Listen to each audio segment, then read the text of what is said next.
সাহেরা চৌধুরী কপালে হাত দিয়ে আটকে উঠলেন। ব্যস্ত গলায় বললেন, ও মা, তাই তো। আমিও না। ছেলেটা আমার একটু আগেই কফি চেয়েছিল। আমি মেহমান সামলাতে গিয়ে একদম ভুলেই গিয়েছিলাম। ও তো না পেলে রেগে আগুন হয়ে যাবে। বলেই তিনি পাশে দাঁড়িয়ে থাকা হৃদির দিকে ফিরলেন। এক প্রকার অনুরোধের সুরে বললেন, রিদি, তুই একটু যা তো মা। গিয়ে তোর ভাইয়াকে ডেকে দিয়ে নিচে নিয়ে আয়। আমি চট করেই কফিটা বসিয়ে দিই। ছেলেটা আমার কফি না পেয়ে এতক্ষণে বোধহয় রেগে বোম হয়ে আছে। সাহেরা চৌধুরী আর উত্তরের অপেক্ষা করলেন না। এক প্রকার দৌড়েই রান্নাঘরের দিকে চলে গেলেন। হৃদির বুকের ভিতরটা তখন তীব্র এক অজানা আশঙ্কায় ধড়ফড় করতে শুরু করেছে। প্রথমবার শাড়ি পরা, তার উপর এমন সাজ, এই অবস্থায় শুভ্রের সামনে যাবে, সে তো লজ্জায় একদম কুঁকড়ে যাবে। কিন্তু সাহেরা চৌধুরীর কথা সে কোনোদিনও অমান্য করতে পারেননি। তাই বুক ভরে একটা দীর্ঘশ্বাস নিয়ে খুব ধীর পায়ে সিঁড়ি ভেঙে উপরে উঠতে শুরু করলো। শুভ্রের রুমে দরজার সামনে আসতেই হৃদির পা দুটো থরথর করে কাঁপতে লাগলো। তার মনে হচ্ছে হার্টবিট যেন কোনো এক অদৃশ্য প্রতিযোগিতায় নেমেছে। হৃদি কাঁপা কাঁপা হাত দিয়ে দরজার সামনে একটু ধাক্কা দিতেই সেটা ক্যাচ ক্যাচ শব্দ করে খুলে গেল। দরজাটা আটকানো ছিল না, শুধু ভিড়ানো ছিল। হৃদি অতি সন্তর্পণে চোরের মতো পা ফেলে রুমে প্রবেশ করল। রুমের পরিবেশটা একদম নিস্তব্ধ, গম্ভীর, ঠিক শুভ্রের ব্যক্তিত্বের মতো। কিন্তু শুভ্রকে কোথাও দেখা যাচ্ছে না। হৃদি সারা ঘর চোখ বুলালো, কোথাও কেউ নেই। হঠাৎ হৃদি ভাবল শুভ্র হয়তো ব্যালকনিতে দাঁড়িয়ে আছে। সে পা বাড়াতে যাবে, ঠিক তখনই বিছানার এক কোণায় পড়ে থাকা শুভ্রের ফোনটা গান গেয়ে উঠল। সেই নিস্তব্ধ ঘরে ফোনের রিংটনটা যেন বোমার মতো ফাটল। হৃদির কলিজাটা একবার ধক করে উঠল। সে হকচকিয়ে ফোনের দিকে তাকালো। ডিসপ্লেতে কারোর নাম ভাসছে, আর ফোনের রিংটনে ইমরানের সেই মায়াবী গানটা বাজছে, তোকে প্রাণের চেয়ে বড্ড বেশি ভালোবাসি। হৃদি ফোনের স্ক্রিনের দিকে তাকিয়ে যেন এক জীবন্ত পাথরে পরিণত হলো। শুভ্রের মতো একজন কাঠখোট্টা গম্ভীর মানুষের ফোনে এমন রোম্যান্টিক রিংটন। হৃদি যেন নিজের কানকে বিশ্বাস করতে পারছে না। ইমরানের দারাজ গলার ওই সুরটা পুরো রুমে গমগম করছে, তোকে প্রাণের চেয়ে বড় বেশি ভালোবাসি। হৃদির মনে হচ্ছে এই গানের প্রতিটা কথা যেন শুভ্র স্বয়ং তার কানের কাছে এসে বলছে।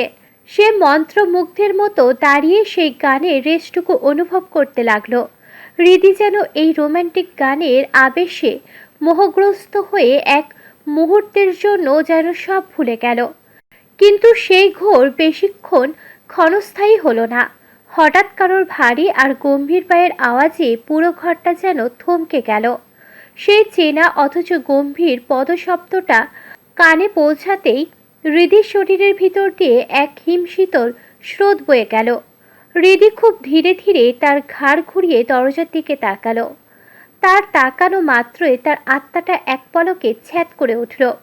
মুহূর্তেই মনে হলো বড় বড় বক্সগুলো বুঝি আর বাহিরে বাজছে না, ওগুলো এখন সরাসরি হৃদির বুকের ভিতর আছড়ে পড়েছে।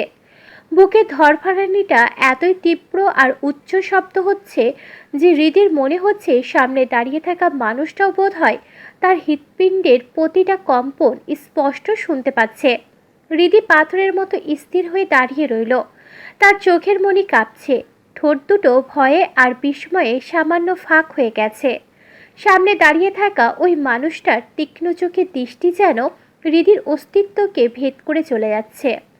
এই মানুষটি সামনে আসলেই যেন তার আগমনে হৃদির সারা পৃথিবীটা ওলটপালট হয়ে যায়। দরজায় হেলান দিয়ে দুই হাত বুকের উপর ভাঁজ করে পাথরের মূর্তির মতো দাঁড়িয়ে আছে শুভ্র। তার তীক্ষ্ণ দৃষ্টি তখন সামনে দাঁড়িয়ে থাকা অপ্সরার দিকে। হৃদি শুভ্রকে দেখা মাত্রই তড়িৎ বেগে নিজের মাথা নিচু করে ফেলল। শুভ্রের সেই গভীর চাহনি হৃদির সারা বুকে যেন প্রলয়ঙ্কারী সমুদ্রের ঢেউ উথাল পাতাল করে দিল। হৃদি নিজের অস্তিত্বকে ছোট করে নিতে চাইল।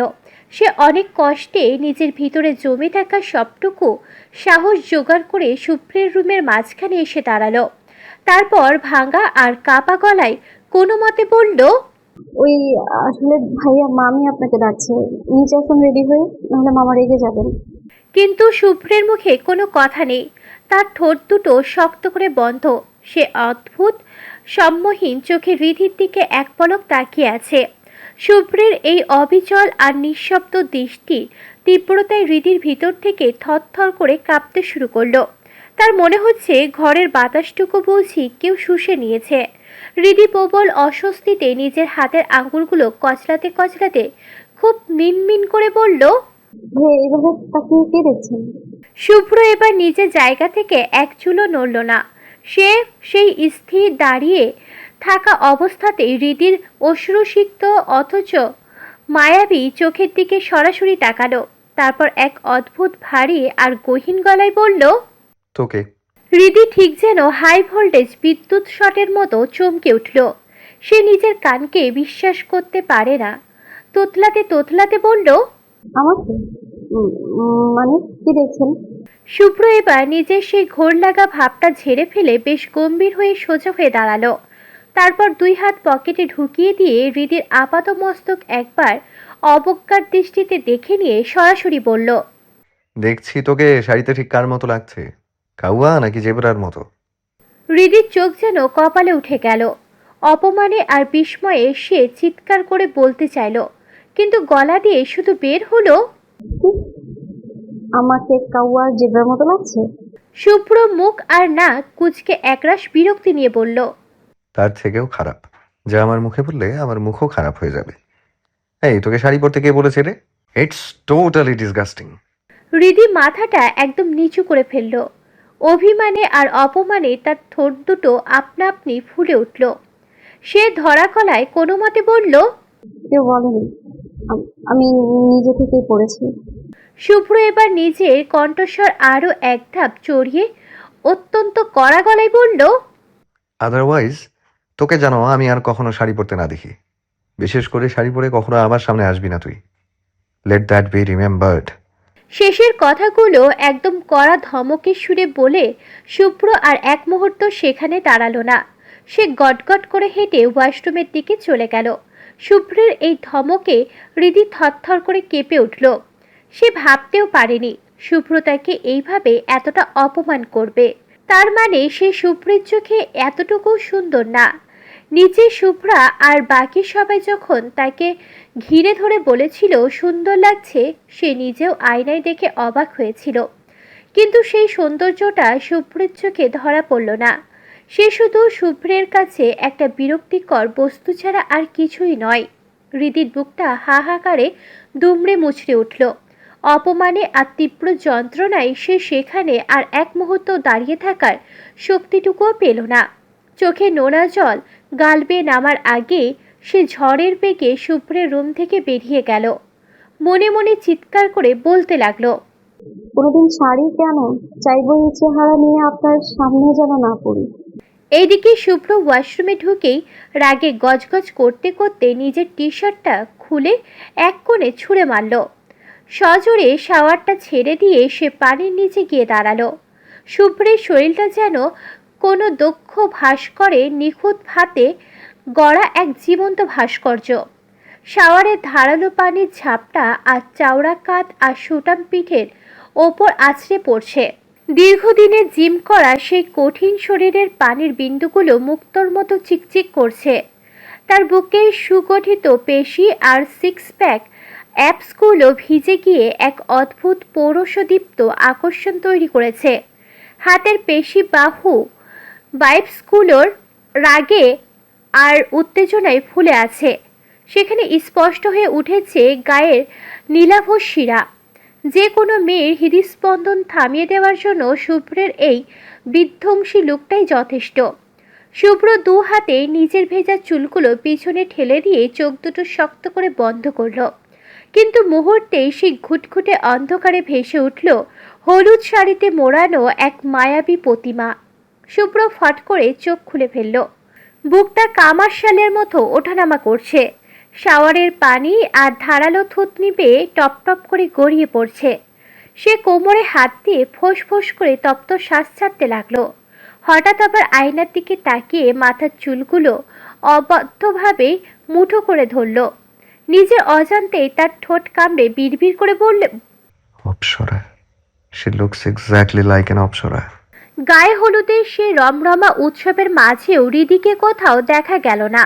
সবাই নিজের নিজের আনন্দ আর ব্যস্ততায় এতই মগ্ন যে হৃদির অনুপস্থিতিটা কারোর চোখে ওভাবে ধরা পড়ল না। সবাই হয়তো ভেবেছে হৃদি আশেপাশে কোথাও আছে, কিন্তু সবথেকে অবাক করার বিষয় হলো খোদ শুভ্রের কোনো খবর নেই। সে বাড়ি থেকে কারোর সাথে কোনো কথা না বলে বেরিয়ে গেছে। অনেকক্ষণ পার হওয়ার পর নেহাদের বাড়ি থেকে জানানো হলো শুভ্র নাকি নেহার সাথে দেখা করতে গেছে। নেহাও নাকি বাড়ি থেকে একই কথা বলে বের হয়েছে। বিয়ের আগের মুহূর্তের এই লুকোচুরি দেখা করা নিয়ে দুই বাড়ির বড়রা খুব একটা উচ্চবাক্য করলেন না। তারা বেশ প্রশ্রয়ের হাসি হাসলেন। শহরের এক আভিজাত্য রেস্টুরেন্টে নিরিবিলি কাপল সিটে বসে আছে শুভ্র আর নেহা।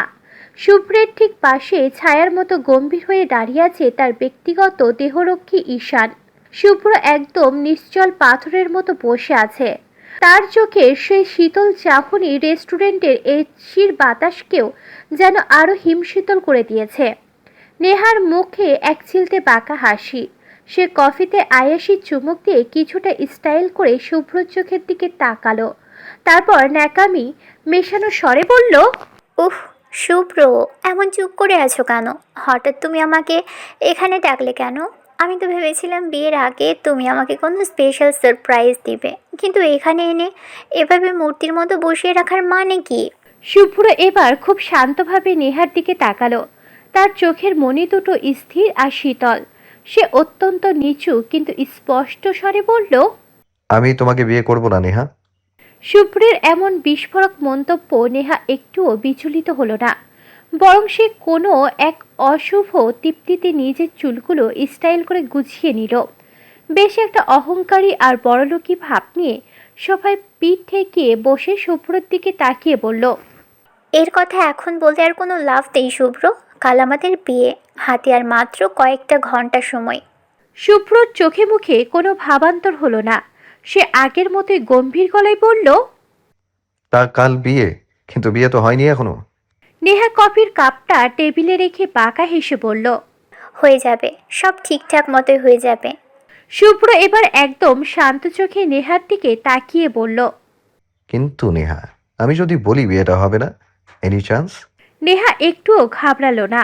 সে কফির কাপটা সরিয়ে রেখে বেশ ধারালো গলায় বলল, তো তুমি আর তোমার পুরো পরিবার রাস্তায় নেমে পড়ার জন্য তৈরি হও। Get ready for that.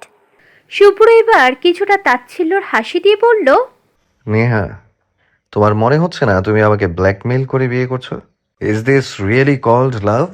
Neha শটান হয়ে বসে নির্লজ্জের মতো বলল, হ্যাঁ তো, শুধু ব্ল্যাকমেল কেন, তোমাকে পাওয়ার জন্য আমি সব কিছু করতে পারবো মিস্টার সাইফান শুভ্র চৌধুরী।